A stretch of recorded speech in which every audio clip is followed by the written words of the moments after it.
प्रिय भक्तगण, आज हम आपको सनातन धर्म की एक रहस्यमयी कहानी सुनाने जा रहे हैं। कृपया ध्यान से सुनिएगा।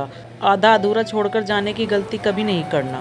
सनातन धर्म के रहस्यों की कहानी बहुत समय पहले की बात है।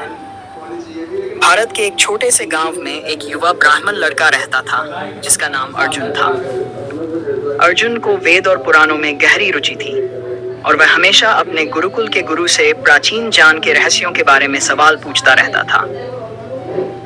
एक दिन गुरुजी ने अर्जुन को बताया कि अगर वह वास्तव में सनातन धर्म के रहस्यों को समझना चाहता है तो उसे हिमालय की ओर यात्रा करनी होगी और वहां एक महान ऋषि से मिलना होगा।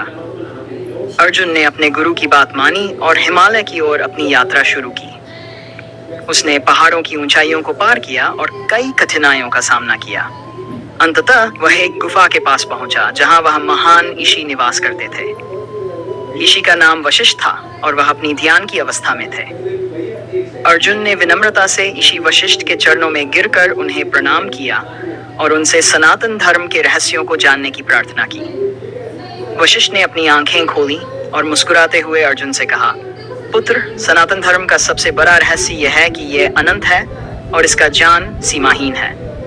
ऋषि वशिष्ठ ने अर्जुन को समझाया कि सनातन धर्म का सार है सत्य, धर्म, शांति और प्रेम।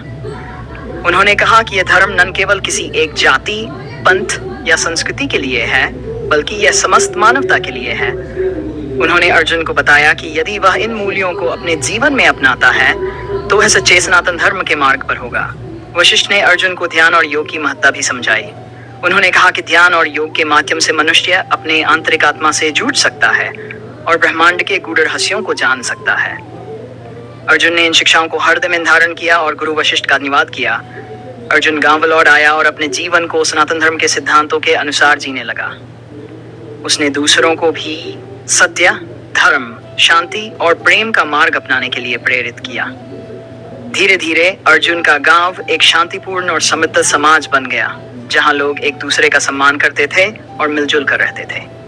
इस प्रकार अर्जुन ने सनातन धर्म के रहस्यों को समझा और अपने जीवन में उन्हें अपनाकर दूसरों को भी प्रेरित किया।